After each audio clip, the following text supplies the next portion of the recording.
What started out as a very faithful anime adaptation may be turning into a rushed job.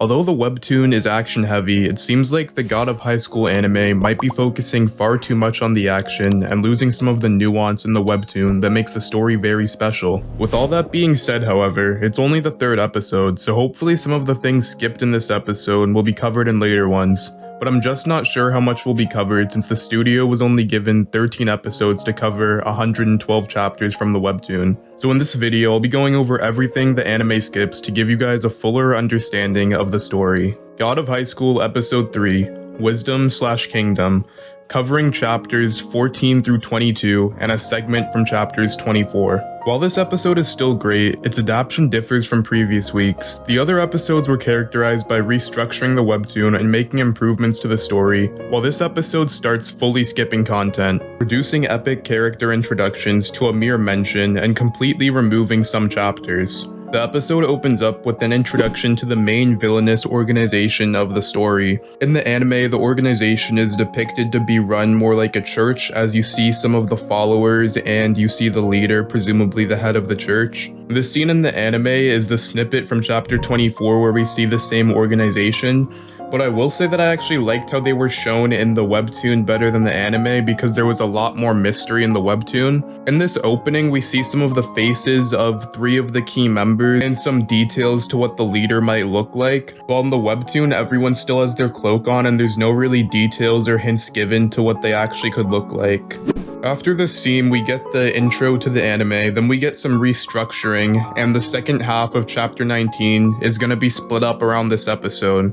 But anyway, the first scene we get after the opening is the meeting between the judges assessing the situation with Mori, Manseok, and Gamdo. The anime shows the judges talking about what to do with Mori, especially since Manseok and Gamdo both aren't able to compete since Gamdo was both mentally and physically broken, while Manseok's just going insane after beating by Mori, calling him a monster, just shaking in a fetal position. This scene is pretty much identical to the one in the webtoon, but in the webtoon we get some more characterization from the judges as it shows that the judges have a vote on what to do with Mori. Here we see all of the judges' different thoughts on Mori, shown by how they vote whether to allow him to compete in the tournament or not. This change isn't really that big of a deal, but it's setting a precedent for the webtoon having more character development and more world building and just general understanding of the plot, while the anime just cuts to the important stuff, not giving the readers time to fully connect with all of the different characters and things happening in the story. After the scene with the judges, we get to the first major issue of episode 3, the infamous chapter 14.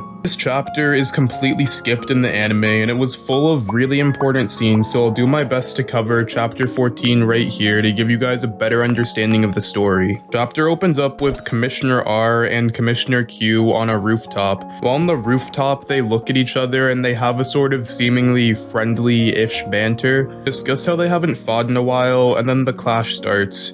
They begin fighting. It doesn't really look like they have any killing intent, more of just a sparring kind of thing that they do, although it could be that they're really going all out, but they're so equally matched that nothing bad really happens to either of them. As the fight goes on, we get to see some personality out of Commissioner O. He watches the fight and Moojin Park actually calls him and tells him to break it up, but he says that he's not doing it because his shift is over for the day. This adds a nice comedic twist to the chapter as we see O grabbing popcorn and just watching the fight. Unfortunately for R and Q, before the serious battle starts, Moojin catches them and instantly ends the fight. It's then revealed by Q that Moojin's real name is actually Moobong, adding more layers to Moojin Park's character which just isn't seen in the anime. If this much being skipped seemed bad to you, you don't know the half of it, as the next half of the chapter is also entirely skipped. The rest of chapter 14 covers Moobong, Judge S, and Mori. Moobong is having a conversation with Judge S about Mori. After seeing Mori's re-taekwondo, they instantly remember their fight with Jin Taijin, as he's the only other person that they've ever seen practicing this martial art. Seeing that Mori and Taijin had the same family name and that they both practiced re-taekwondo, Moobong goes directly to Mori to ask him about Taijin. We learn the relationship as Mori says that Taijin is his grandfather, and Mori also straight up just gives Moobong his grandfather's address. This honesty from Mori really surprised Moobong, as he wasn't expecting Mori to so easily give up this information, and he thought he was gonna have to interrogate and pressure him some more. And with that conversation, that would mark the end of chapter 14. I really feel like it was a mistake for Studio Mappa to cut this part from the anime because it gives some really great characterization to the relationship between all of the judges and also the closer relationship between Judge S and Mubong Park. The next scene of episode 3 is Mira versus Minsion. This segment covers chapter 15 and is pretty much a one-to-one adaptation between both the webtoon and the anime. Both show Minsion dominating initially using her grappling professional wrestling techniques, and the key pieces of the fight are also kept in both the webtoon and anime. Minsion describes her reason for entering the tournament as wanting to fulfill her wish of making the judges into a harem for her, and this is shown in both the webtoon and anime, adding a bit of comedic relief to the story. Both show the key part of the fight where Minsion does an attack on Mira that separates her from her sword. After Mira is separated in both the webtoon and anime, she does a swordless slash, but one key difference here is the ending of the fight. In the webtoon, the ending is a lot more lighthearted, while in the anime, it's a lot more violent. In the anime, Mira has to do one slash, cutting Minsion, then another slash that sends out an air wave that completely knocks out Minsion. Well, in the webtoon, Mira only does one slash, then we get a look into Minsion's head where she imagines that if she were to continue the fight, the only way she would win is potentially losing an arm, and she thinks there's no point of having a harem if she ends up only having one arm because that wouldn't look as cool. Regardless of how stupid this reasoning might seem, that's how Minsion truly feels, and it helps us as the audience to further understand her character, and yet again, that's another aspect that was removed from the anime. After the fight ends, the next scene in the anime goes back to chapter 19 of the webtoon. The scene shows the interaction between Q and Mori. In both adaptations, Mori says that he wants to fight the blondie instead of Judge Q, and Mori also tells Q that he needs to take the glasses off before he fights him. The scene where Q punches Mori is portrayed very differently in the webtoon and the anime. In the webtoon, it makes Q look a lot better, and in turn makes all of the judges seem like they're at a different strength level than all of the competitors, because in the webtoon, when Q punches Mori, Mori gets knocked out and he doesn't get back up for a while. We also see Mori's win-loss record changing, showing that he had 2 losses, one to Judge R and now his second ever loss to Judge Q. This also helps show the parallelism between both Judge Q and Judge R. In the anime, we don't get any of this. After getting punched by Q, Mori basically neg-diffs it and gets right back up at the end, really taking the importance away from the scene. The next scene is an anime-only scene, and it incorporates some stuff from chapter 17, but the main issue with this scene is what it doesn't include, and that's all of chapter 20, including the introduction of a very important character and another 6th member, Bong Chim. So sticking with the anime for now, the anime only part shows Mira and Daiwe walking home on the same path, just the same way they did in the last episode. But in this case, Mori isn't with them, and then we get a flashback of Daiwe where he's hanging out with his sick friend, and he tells his friend that he met someone else that reminds him of him. The person he's referring to is Mori, and this scene is actually taken from chapter 17 in the webtoon, and it's pretty much identically the same in both the anime and the webtoon here. Next in the anime, Mori arrives with a bag of fruit. Then we get a flashback scene to where Mubong gave Mori the fruit and told him that he should eat it to be ready and strong enough to challenge Judge Q the next day. In the anime, we get a further flashback with Mubong and Judge P. He says that the fruit that he gave Mori was too powerful for even another 6th member to eat, this member being Bong Chim. And then we see Mori eating this weird circular fruit, which is called a divine pellet, and he passes out with blood pouring from his mouth.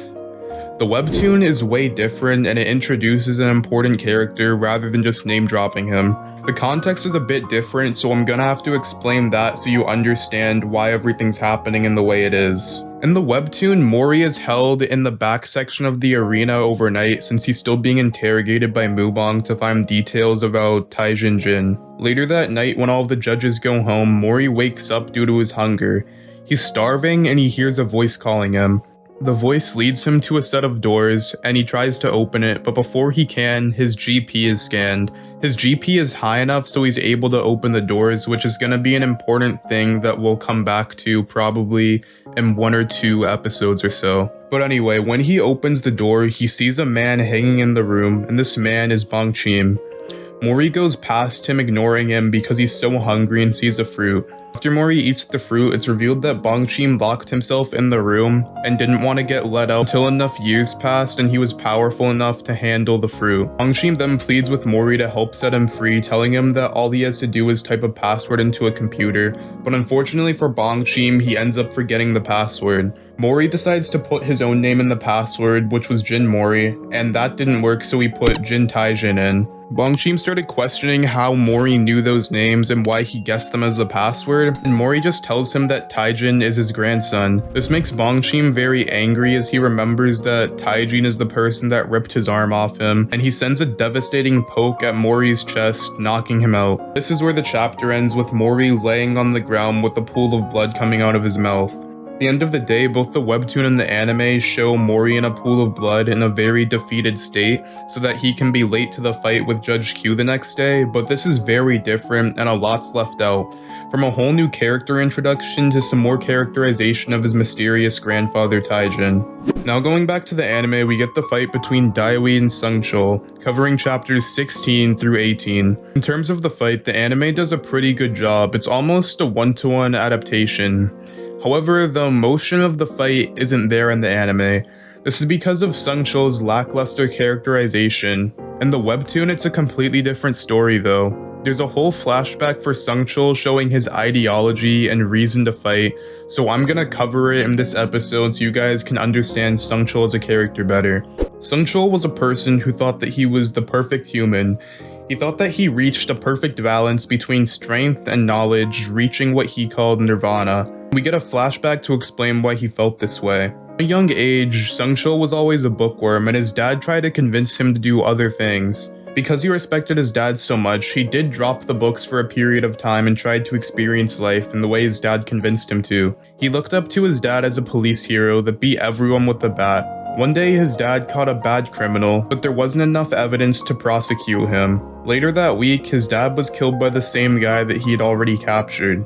Seeing his dad had enough power to capture him, but not enough knowledge to put him away forever, Seung-Chul came to the conclusion that knowledge was what made the world go forward. So he went back to studies, but his mindset changed yet again when he saw his friend getting bullied. After seeing his friend getting bullied, he came to a realization. He knew that knowledge was still important, but strength was more practical than knowledge in a lot of circumstances, so he decided that he would master both. After this flashback explaining Seung-Chul's ideologies and how he got them, the fight between Seung-Chul and Daiwe is pretty much the same in the webtoon and the anime. Now on to chapter 19. As I previously discussed earlier in the video, half of this chapter was already covered in the anime, but the first half that wasn't covered was completely skipped in the anime. In the webtoon, we see a group from the military attacking Taijin's home, but he's able to easily defeat them. Then he called Mubong, warning him that Mori would shatter every bone in his body if he's messed with. This quote from Taijin left a key hint to Mori's potential and his true strength, which would be shown later in the series. The rest of chapter 19 was just the meeting between judges and Q and Mori's interaction, which was already covered earlier in the anime. I already went over chapter 20, which was the interaction between Mori and Bongchim, which was completely skipped in the anime. So moving on from that, the rest of the anime covered chapters 21 and 22. The A storyline in these chapters was covered almost identically, but the B storyline was completely dropped. The fight between Mori and Q remained the same for the most part. Mori arrived late in both because of his injury the night before, and at the beginning of the fight, Mori takes Q's glasses off and trips him, putting him on the ground. After this, in both adaptions, Judge Q gets mad and uses his chariot clown demon. The real problem with this is this only covers half of chapters 21 and 22, because in the webtoon, the other half is a second fight between Mubong and Bongchim. It was a really entertaining fight, and it showed them running through the halls, fighting, launching attacks back and forth at each other. We also get some further details on the fruit that Mori eats, as it's revealed that the fruit brings out someone's subconscious and true self. This explains Mori's vision before waking up after eating the fruit, and it also hints at his transformation that we'll see close to the end of the season. This interaction and further explanation wasn't in the anime since Bongchim never appeared. Another difference was the end of the fight between Mori and Q. In the webtoon, Mori passes out due to the fruit and the chapter ends, while in the anime, the fight is ended when the judges come to restrain Q as he's about to kill Mori. And this segment marked the end of the episode and the end of chapter 22 of the webtoon. This week's adaptation, while entertaining, was overall lackluster. I hope that things can change and some of the problems with cut content are fixed by appending them onto later episodes. With that being said, that's the end of God of High School Cut Content Episode 3. Hope you all enjoyed. Please leave your thoughts in the comments and don't forget to like and subscribe.